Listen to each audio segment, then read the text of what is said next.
नमस्कार दोस्तों, कैसे हैं आप सब। उम्मीद करते हैं आप लोग बहुत अच्छे हैं, बहुत ही स्वस्थ हैं, पढ़ने के लिए तैयार हैं। तो हम पढ़ रहे थे इंडियन पॉलिटी, भारतीय राज्य व्यवस्था। भारतीय राज्य व्यवस्था में हमने पढ़ना स्टार्ट किया था मौलिक अधिकार। मौलिक अधिकार में हमने पिछले वाली क्लास में हमने आर्टिकल 20 को पूर्णतः समाप्त कर लिया था। आज हम बात करेंगे आर्टिकल 21, जो क्या कहता है, जीवन जीने का अधिकार, उसी के साथ में व्यक्तिगत स्वतंत्रता का अधिकार। क्या मैंने कहा, जीवन जीने का अधिकार और पर्सनल फ्रीडम। ठीक, क्या कहा हमने, अनुच्छेद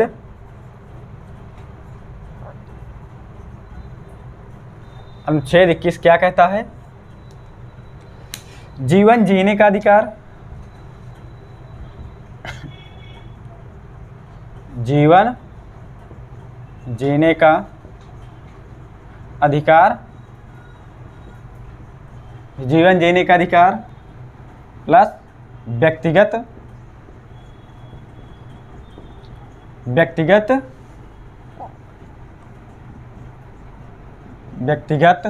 स्वतंत्रता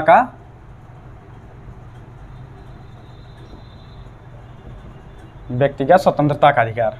ठीक, क्या कहा हमने, जीवन जीने का अधिकार और व्यक्तिगत स्वतंत्रता का अधिकार। हमने इसमें कितने फैक्ट हैं, कितने खंड हैं, एक खंड ये है और एक खंड ये है। क्या कहता है, पहले में ये है और दूसरे में बात कर रहा है व्यक्तिगत स्वतंत्रता। अब हम एक एक खंड को समझते हैं, इसका मतलब क्या है। जीवन जीने का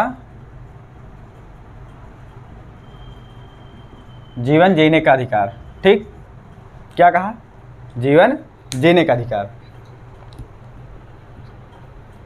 ये किस चीज़ की बात करता है, जीवन जीने का अधिकार मतलब क्या। जैसे हम जी रहे हैं ऐसे ये इसके कुछ अन्य भी पहलू भी हैं, हम उन पहलू पर भी हम ध्यान देते हैं। और इसमें इसकी परिभाषा क्या है, कहता क्या है कि किसी भी नागरिक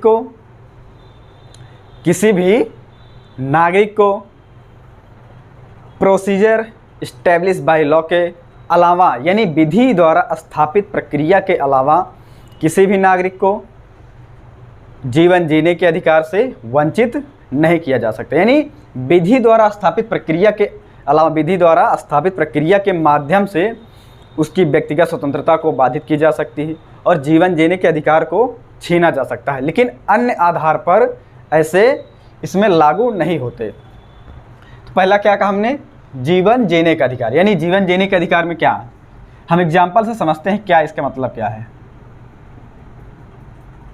एग्जाम्पल से,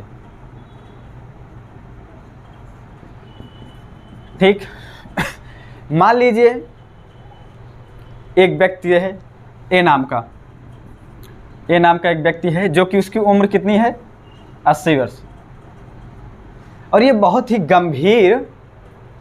गंभीर बीमारी से ये ग्रसित है। यानी उसकी जो बचने की संभावनाएं हैं बहुत ही मिनिमम, यानी बहुत ही मान के चलिए आप शून्य है। संभावनाएं मतलब कहा नहीं जा सकता कि वो बचने के हालात में है, ऐसी स्थिति में वो नहीं है। 80 वर्ष की उम्र में, 80 वर्ष का है वो व्यक्ति, और ये गंभीर बीमारी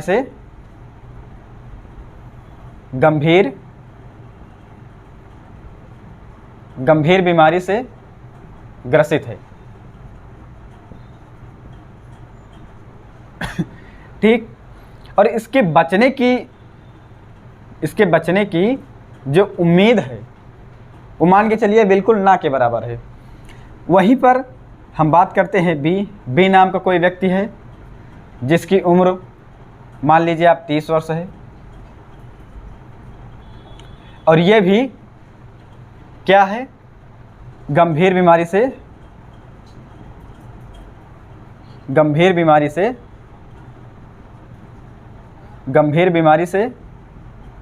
ग्रसित है, ठीक। अब यहाँ पर कंडीशन दोनों अप्लाई होती हैं। यहाँ पर क्या, ये व्यक्ति 80 वर्ष के हैं जो कि अपनी उम्र को, अपने जीवन को जी चुका है, और यहीं पर जो बी नाम का व्यक्ति है उसके शेष जीवन बचे हुए हैं। अगर इनका रेशियो देखा जाए तो ये कहीं ना कहीं ये 50 साल अधिक अपने जीवन जी चुका है और ये मात्र 30 वर्ष में इसे गंभीर बीमारी का सामना करना पड़ रहा है। अब यहाँ पर सरकार क्या करेगी?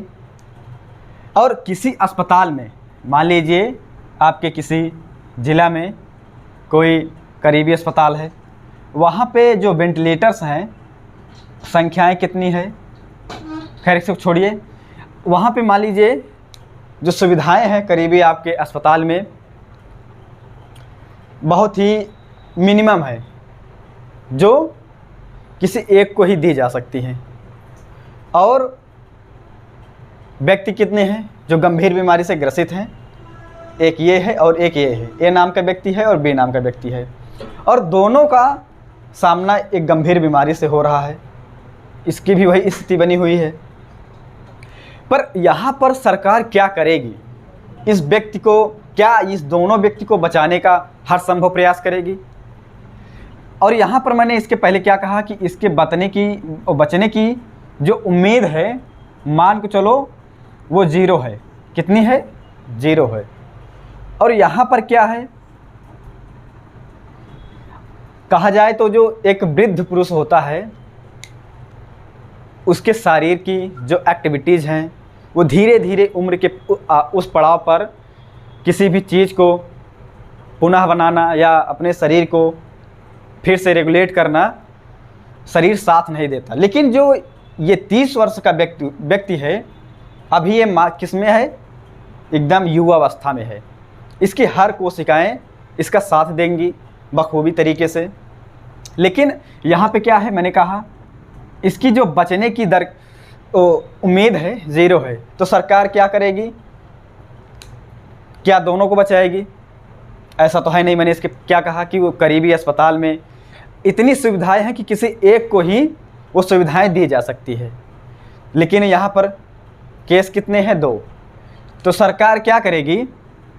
ऐसी विधि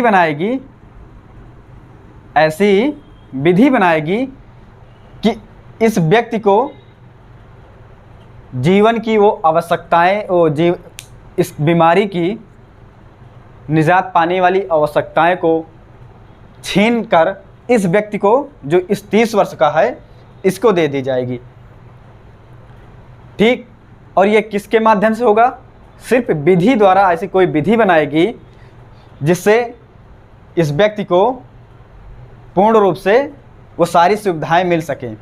और इसके जो जीवन का आखिरी पड़ाव है, चल रहा है, इसमें कुछ कमियां की जाएंगी। वो न्याय यानी विधि द्वारा होगा। कुछ उसके औचित्य होंगे। ठीक। मनमानी तरीके से नहीं विधि बनाना होगा जिसके कारण इसकी जो बुनियादी चीज़ें हैं इसके जीवन को कायम करने के लिए वो छीन ली जाएंगी। ठीक। लेकिन बात क्या है, हमने क्या कहा? सिर्फ विधि, अन्य आधार पर नहीं। जिसे आम बोलचाल की भाषा में क्या कहते हैं? यूथेनेसिया। क्या है? यूथेनेसिया एक शब्द है। क्या? यूथेनेसिया। इसमें होता क्या है, किसी भी व्यक्ति की उपचार के दौरान वो आवश्यकताएं, वो बुनियादी चीज़ें छीन ली जाती हैं जिस पर उसका जीवन चल रहा है। तो ये कंडीशन यहाँ पर अप्लाई की जाती है और इसको बचाने का हर संभव प्रयास किया जाता है। ठीक। यानी मैंने क्या कहा कि विधि द्वारा स्थापित प्रक्रिया के अलावा किसी अन्य आधार पर किसी भी व्यक्ति के जीने का अधिकार और व्यक्तिगत स्वतंत्रता के अधिकार का हनन नहीं किया जा सकता। ठीक। तो ये रही थी बात। दूसरा क्या है? दूसरा खंड क्या कहता है? दूसरे खंड में हम देखते हैं बी नंबर में क्या कह रहा है? व्यक्तिगत स्वतंत्रता, व्यक्तिगत स्वतंत्रता का अधिकार।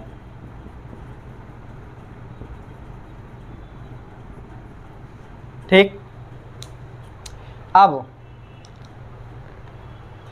मान लीजिए व्यक्तिगत स्वतंत्रता में क्या हो सकता है कि आपको किसी भी स्थिति में जेल में नहीं डाला जा सकता। आपके जीवन, आपकी स्वतंत्रता है वो।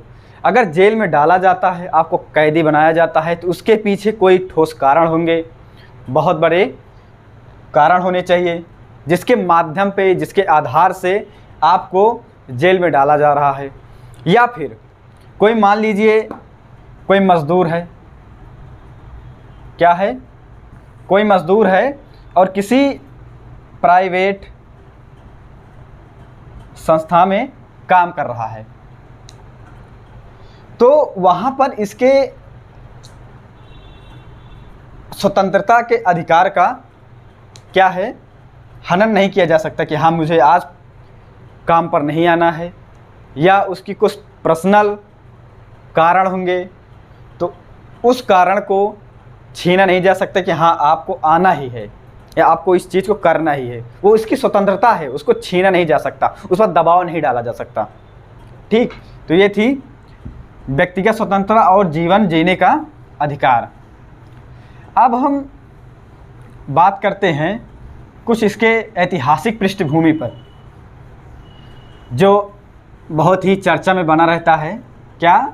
जीवन जीने का अधिकार और व्यक्तिगत स्वतंत्रता का अधिकार बहुत ही चर्चा में आए दिन बना रहता है।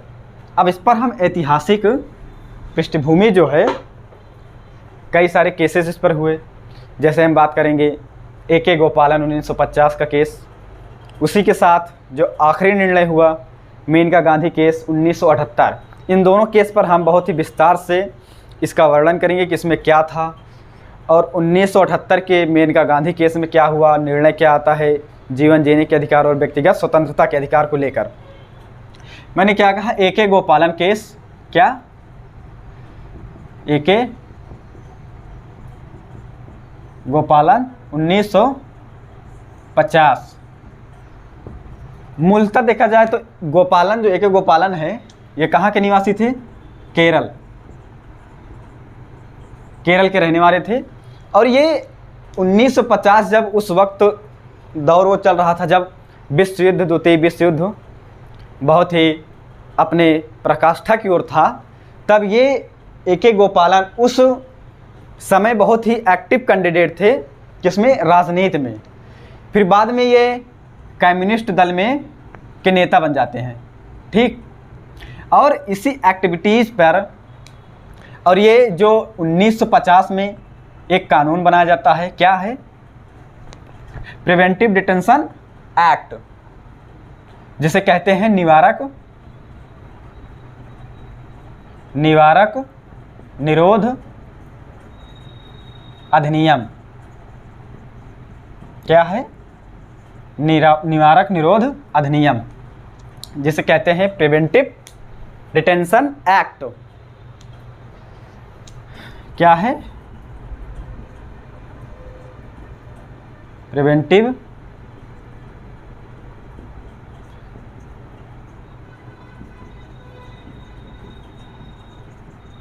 डिटेंशन एक्ट, क्या? 1950।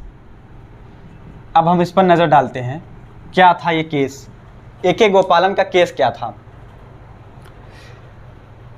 अगर निवारक निरोध अधिनियम की बात की जाए तो ये अंग्रेजी मूल का, मतलब जब ब्रिटिश शासन यहाँ पर राज कर रही थी, तो उस वक्त तो होता क्या था कि अगर कोई भी व्यक्ति हिंसा फैलाने या ब्रिटिश शासन में कोई भी ऐसी गतिविधियां फैलाने से जिस पर ब्रिटिश शासन को आघात हो, उसको चोट हो, तो उसमें होता क्या था, निवारक निरोध अधिनियम के माध्यम से भविष्य में कुछ ऐसा कार्य करने के संदेह के आधार पर उसको क्या कर लिया जाता था, हिरासत में ले लिया जाता था। लेकिन भारत के संदर्भ में, लेकिन कई सारे हमारे जो स्वतंत्रता सेनानी, जो हमारे नेता हुए, उनका मानना था कि ये कानून हम अपने भारत में लागू करने के पक्ष में नहीं है। ठीक, हम बात कर रहे थे ए.के. गोपालन केस 1950। तो हमने क्या कहा, ए.के. गोपालन केरल के निवासी थे। उनके समय इनको 1947 में गिरफ्तार, मद्रास सरकार इनको गिरफ्तार करती है। कब? 1947 में, 1947 में मद्रास सरकार द्वारा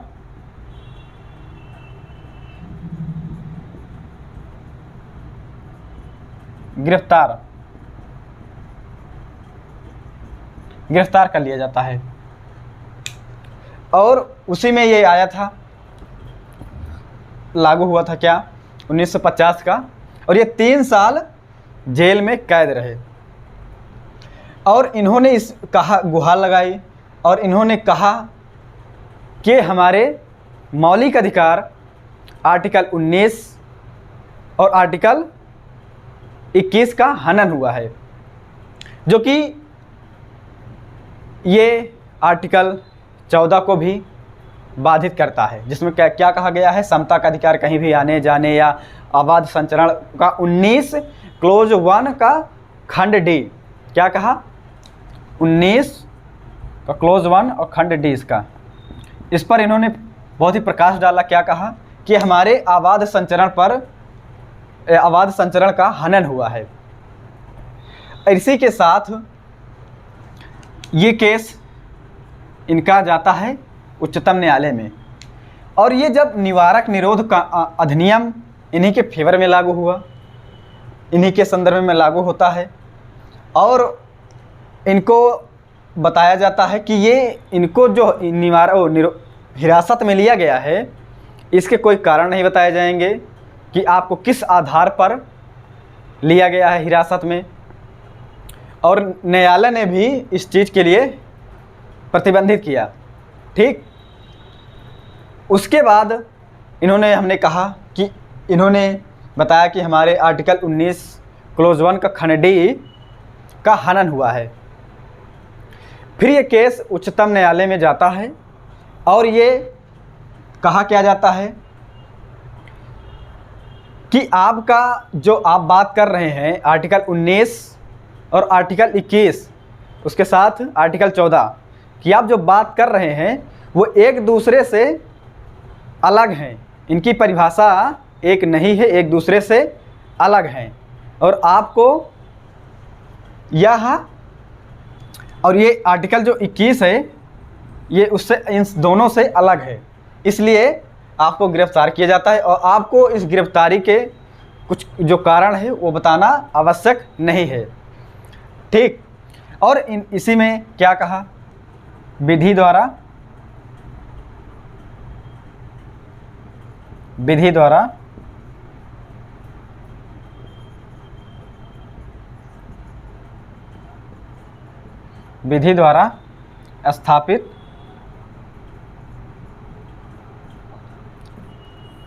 स्थापित प्रक्रिया जो इसी में बनाया गया। क्या कहा कि विधि द्वारा स्थापित प्रक्रिया के अलावा किसी भी व्यक्ति की स्वाधीनता और जीवन जीने के अधिकार को छीना नहीं जा सकता।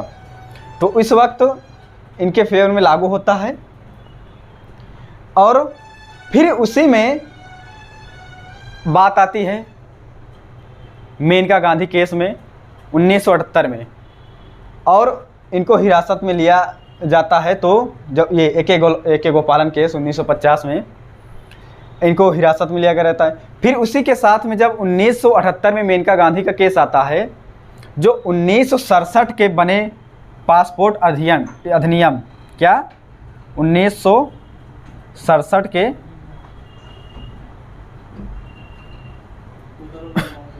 पासपोर्ट अधिनियम, ठीक, इनको दिल्ली में हिरासत में ले लिया जाता है। इसके पीछे की वजह क्या होती है, क्या कहा जाता है, सरकार को लगता है हिरासत में लेते वक्त सरकार को लगता है कि ये कहीं विदेश ना चली जाए, मतलब भारत को छोड़कर चली ना जाए, इसीलिए इनको पहले से ही इनका जो ये क्या होता है पासपोर्ट उनको छीन लिया जाता है।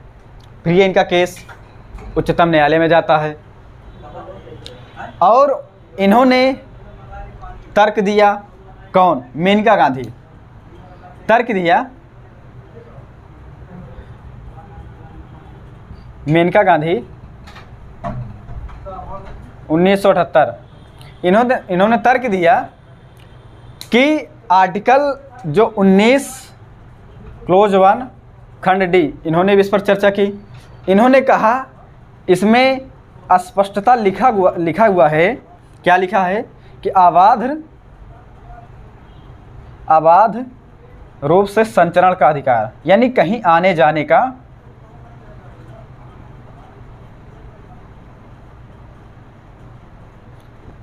का अधिकार, जो कि पासपोर्ट छीनने के बाद इनके आवागमन की स्वतंत्रता बाधित हो जाती है।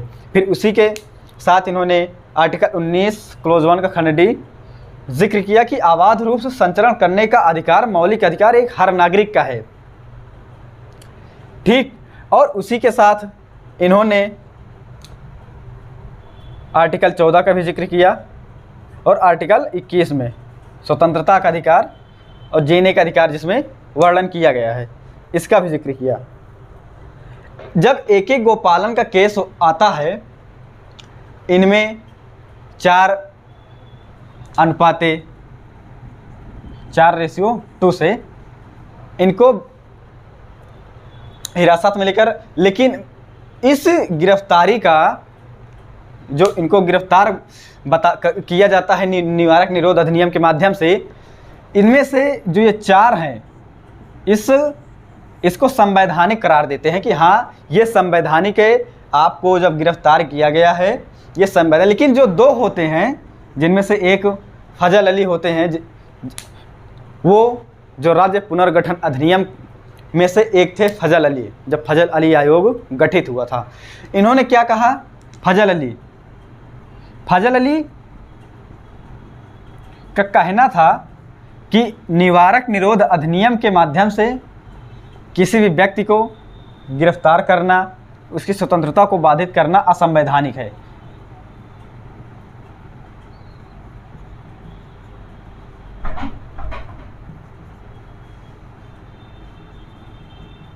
असंवैधानिक है। और इस केस का इनकी जो निवारक निरोध अधिनियम के माध्यम से गिरफ्तारी होती है, इसको लागू किया जाता है। उसके बाद जो इसका अंतिम रूप से निर्णय आता है मेनका गांधी केस 1978 में। उच्चतम न्यायालय अपने दिए हुए इस निर्णय में जो जिसे संवैधानिक करार देती है, उसको मेनका गांधी केस में खारिज कर देती है और कहती है, इसमें परिभाषा क्या देती है, कहती है आर्टिकल 14 और आर्टिकल 19 और आर्टिकल 21 तीनों भी, ये तीनों एक दूसरे के पूरक हैं। कौन? आर्टिकल 19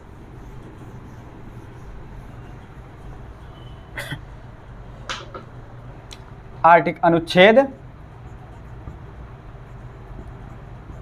19, 14 और 21, ये जो तीनों आर्टिकल हैं ये एक दूसरे के पूरक हैं। और न्यायालय ये भी साथ ही ये भी कहता है कि जो कहा जिक्र किया मैंने विधि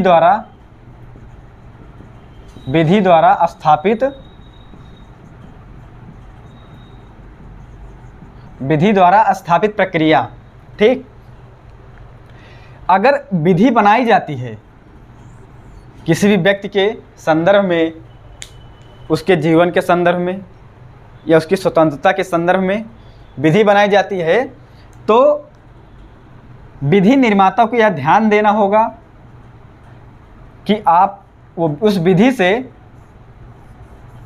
आर्टिकल 19 और आर्टिकल 21 बाधित ना हो। ठीक, हमने क्या कहा कि इस विधि द्वारा आर्टिकल 19 और आर्टिकल 21 बाधित ना हो। और अंतिम रूप से निर्णय आता है,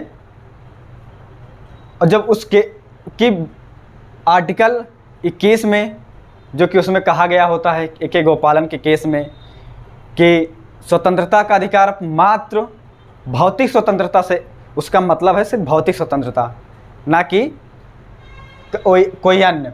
लेकिन जब मेनका गांधी का केस आता है, इसमें इस आर्टिकल 21 को और अधिक व्यापक बनाया जाता है इसमें फैलाव और इसमें ढेर सारे नियम लागू किए जाते हैं, विस्तृत किया जाता है। तो इसमें क्या कहा जाता है, भौतिक शरीर की स्वतंत्रता से क्या है,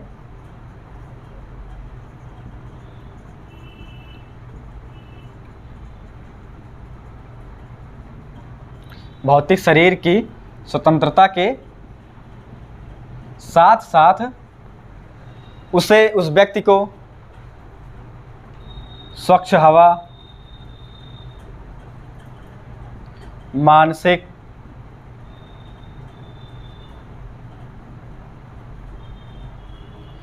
विचार, गरिमापूर्ण जीवन,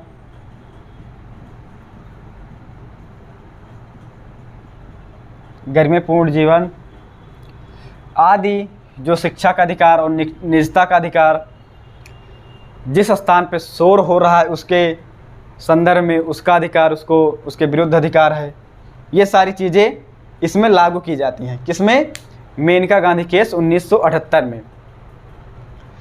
ठीक, तो ये था हमारा आर्टिकल 21 जिसको हमने समझ लिया।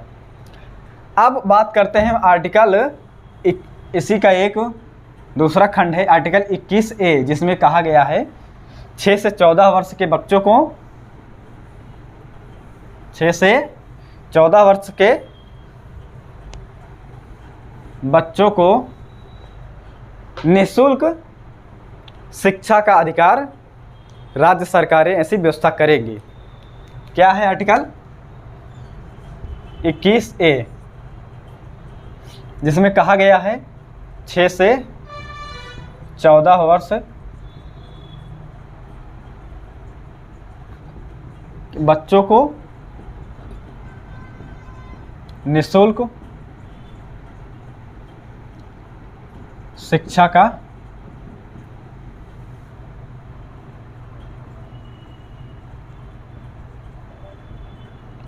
का अधिकार। ठीक, ऐसी व्यवस्था राज्य सरकार करेंगे। ये इसका आर्टिकल, इसी शिक्षा का अधिकार जो है ये हमारे direct principle of the state policy यानी राज्य के नीति निर्देशक तत्व अनुच्छेद 45 में भी देखने के लिए मिलता है। किसमें, अनुच्छेद 45 में भी इसी का जिक्र किया हुआ है। जब हम अनुच्छेद 51 जो कि हमारा मौलिक कर्तव्य है, उसमें भी इसका जिक्र किया हुआ है। और उसको कानून बनाया किस में जाता है, 66वें कॉन्स्टिट्यूशन अमेंडमेंट 2002 के माध्यम से शिक्षा के अधिकार को कानूनी अधिकार दिया जाता है। और इस आर्टिकल अनुच्छेद 51A में इसी के माध्यम से 11वां आर्टिकल जोड़ा जाता है, 11वां। ठीक, इसमें अनुच्छेद 21 में क्या जोड़ा जाता है। और 1993 में उच्चतम न्यायालय शिक्षा के अधिकार को आर्टिकल 21 में एक अधिकार के रूप में घोषणा करती है, जिसमें कहा जाता है कई सारे अधिकार सम्मिलित हैं, जैसे निजता का अधिकार, हिरासत या फांसी, सार्वजनिक फांसी के विरुद्ध अधिकार। ये सारी अधिकारों में एक अधिकार ये भी शामिल किया जाता है 1993 में शिक्षा के अधिकार को। ठीक, ये था हमारा। अब हम बात करते हैं आर्टिकल 22। क्या है आर्टिकल 22?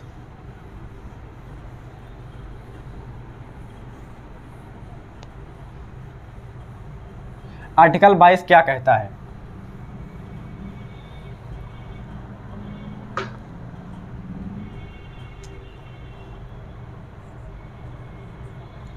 ठीक,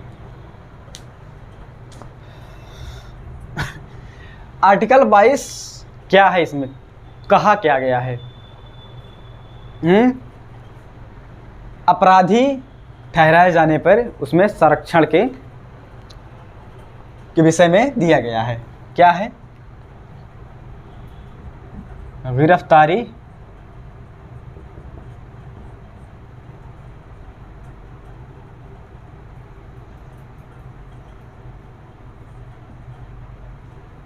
गिरफ्तारी के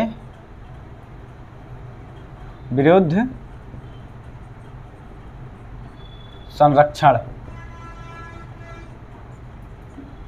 ठीक, आर्टिकल 22 में है, अपराधी ठहराए जाने पर संरक्षण।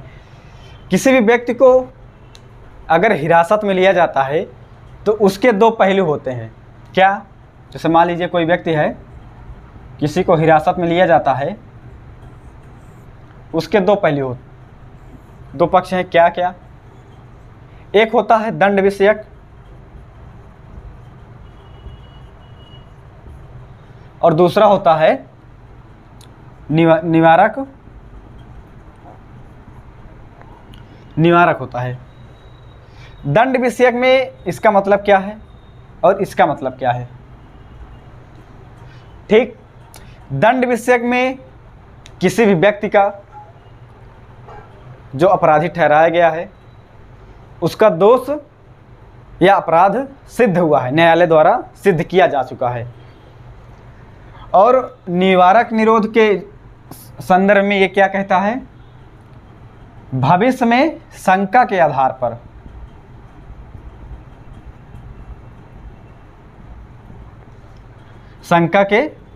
आधार पर किसी भी व्यक्ति को हिरासत में ले लेना क्या है? निवारक, जिसे निवारक नज़रबंदी कहते हैं। किसी राज्य सरकार को या उसके किसी सिस्टम के किसी अंग को पता चलता है कि फला व्यक्ति जो है वो भविष्य में कोई अपराध करने वाला है, तो उस अपराध के पूर्ण होने के पूर्व ही उस व्यक्ति को गिरफ्तार कर लिया जाता है। क्या? गिरफ्तार कर लिया जाता है। इसी में इससे बचने के लिए कानून या संविधान में कुछ व्याख्या की गई है, नियम बनाए गए हैं। क्या है वो देखते हैं हम। आर्टिकल 22 में 3 खंड हैं। कितने खंड हैं? Article 22(1), article 22(2), article 22(3). ठीक, अब हम बात करते हैं आर्टिकल 22 खंड 1 या क्लोज 1। क्या कहता है ये कहता है जिस किसी व्यक्ति को गिरफ्तार किया जाता है उसे उस गिरफ्तारी का कारण बताना होगा कि हाँ, आपने किस आधार पर हमें गिरफ्तार किया है आपने। उसी के साथ गिरफ्तार व्यक्ति को अपने इच्छानुसार वकील को हायर करने की स्वतंत्रता दी गई है। फिर आर्टिकल 22 क्लोज 2 क्या कहता है? किसी भी व्यक्ति को 24 घंटे के अंदर उसे जिला मजिस्ट्रेट न्यायिक अधिकारी के समक्ष प्रस्तुत करना अनिवार्य है। और जो 22 का क्लोज 3 है वो क्या कहता है? ये दोनों का विस्तृत परिभाषा देता है। पहले हम इसको समझते हैं। क्या है 22 क्लोज 1 में? किसी भी व्यक्ति को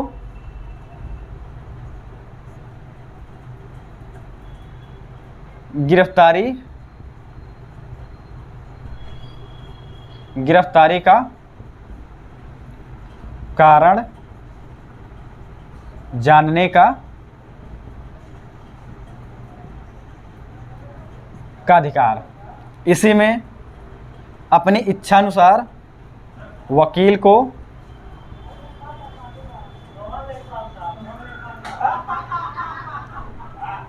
को चुनने का अधिकार।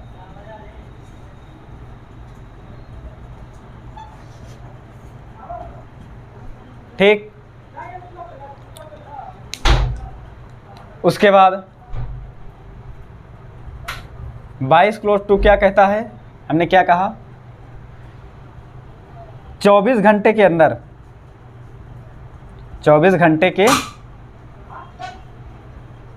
अंदर उस व्यक्ति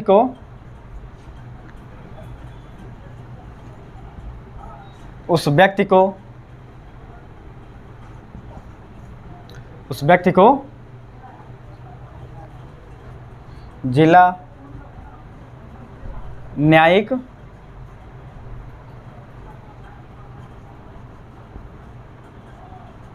मजिस्ट्रेट के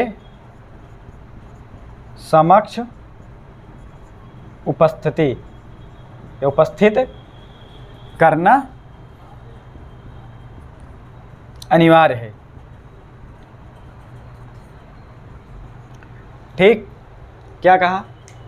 पहला, गिरफ्तारी का कारण जानने का अधिकार, कि हाँ आपने मुझे किस आधार पर गिरफ्तार किया गया है। अगर वो गिरफ्तारी औचित्य है यानी न्यायपूर्वक है तो उसको वकील चुनने का अधिकार है न। दूसरा क्या कहता है? 24 घंटे के अंदर उस व्यक्ति को जिला न्यायिक, जो आपके करीबी जिला न्यायालय है, उसमें उस जिला न्यायिक मजिस्ट्रेट के समक्ष उपस्थित करना अनिवार्य है। और तीसरा, खंड तीसरा क्या कहता है?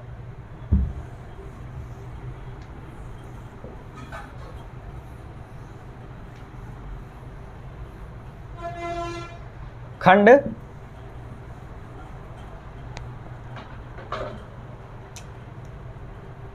22 का खंड तीसरा क्या कहता है?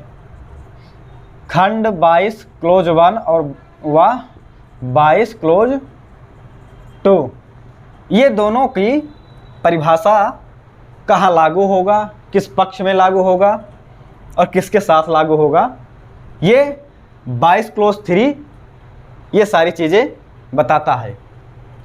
ठीक, इसमें कहा गया है कि यह अधिकार उस व्यक्ति को, जैसे पहले वाले में क्या है, क्या कहा? गिरफ्तारी का कारण बताना अनिवार्य है और उसको वकील को हायर करने का अधिकार दिया गया है। लेकिन कब नहीं दिया जाएगा? तब जब कोई विदेशी व्यक्ति ऐसे कोई अपराध में संलिप्त या संलग्न पाया जाता है, उसके संदर्भ में इस आर्टिकल 22 क्लोज 1 को कंसीडर नहीं किया जाएगा। दूसरा क्या कहता है?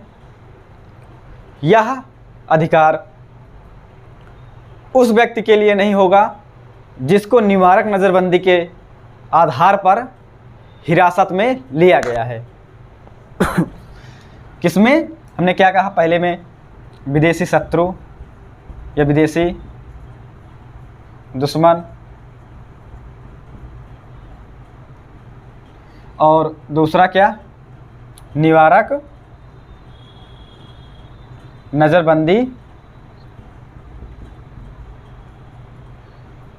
नज़रबंदी के आधार पर जिस व्यक्ति को गिरफ्तार किया गया है उसके लिए ये कंसीडर नहीं किया जाएगा, उस पर विचार नहीं होगा।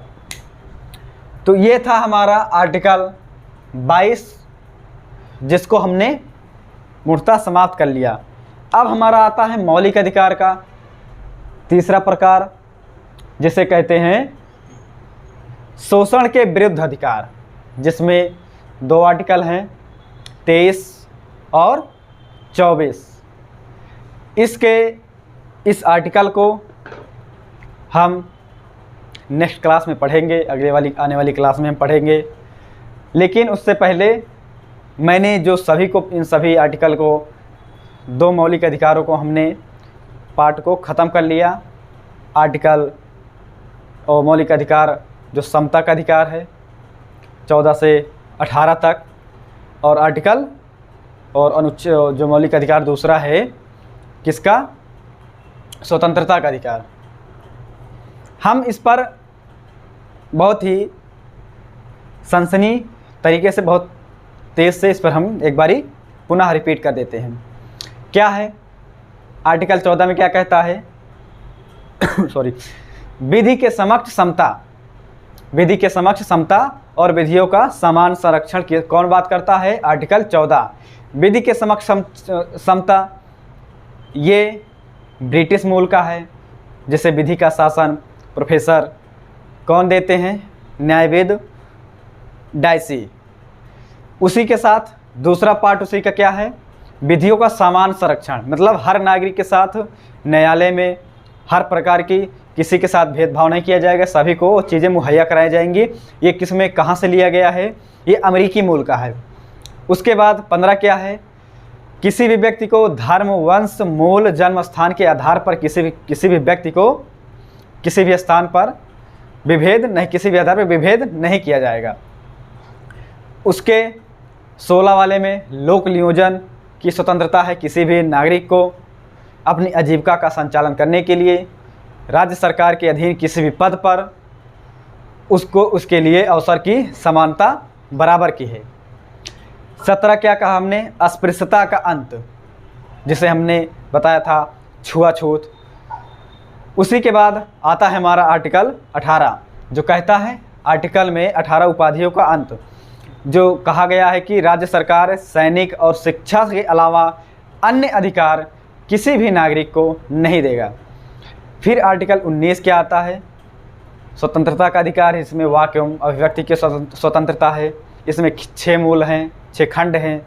वाक एवं अभिव्यक्ति की स्वतंत्रता, शांतिपूर्वक सम्मेलन बनाने की स्वतंत्रता, संघ और संघ बनाने की स्वतंत्रता। उसी के साथ चौथा आबाद रूप से संचरण का अधिकार। तीसरा पांचवा निवास का अधिकार। और एंड लास्ट जो 6 है वो कहता है व्यवसाय संबंधी अधिकार, मतलब किसी भी व्यवसाय को आप अपना सकते हैं, युक्त प्रतिबंध इस पर लगाया जा सकते हैं। कब? यदि आप कोई इनलीगल तरीके से कोई गतिविधि को चलाते हैं, जैसे विस्फोटक पदार्थ बनाना या कोई जहरीली दवाइयों को बनाना, ये आदि चीज़ें उस पर प्रतिबंध लगा सकती हैं। फिर हमने आता है आर्टिकल 20 को, आर्टिकल 21 जिसको हमने अभी जस्ट बताया, जीने का अधिकार और व्यक्तिगत स्वतंत्रता का अधिकार। और अभी जस्ट ख़त्म किया मैंने क्या? गिरफ्तारी के संदर्भ में संरक्षण का अधिकार। ठीक, तो ये था हमारा आर्टिकल 22 समाप्त होता है। इसी के साथ हमारा मौलिक अधिकार का दूसरा खंड समाप्त होता है। अब हम इसके बाद बात करेंगे शोषण के विरुद्ध अधिकार, आर्टिकल 23 और 24 की। तो मिलते हैं आपके साथ नेक्स्ट क्लास में। तब तक आप बने रहिए हमारे इस YouTube चैनल पर, न्यास इंस्टीट्यूट पर। हम आपके साथ हैं, हम आपको उस मुकाम तक लेकर जाएंगे जो मुकाम आप अपने घर से बांध के चले हैं। तो मिलते हैं नेक्स्ट क्लास में। थैंक यू, धन्यवाद।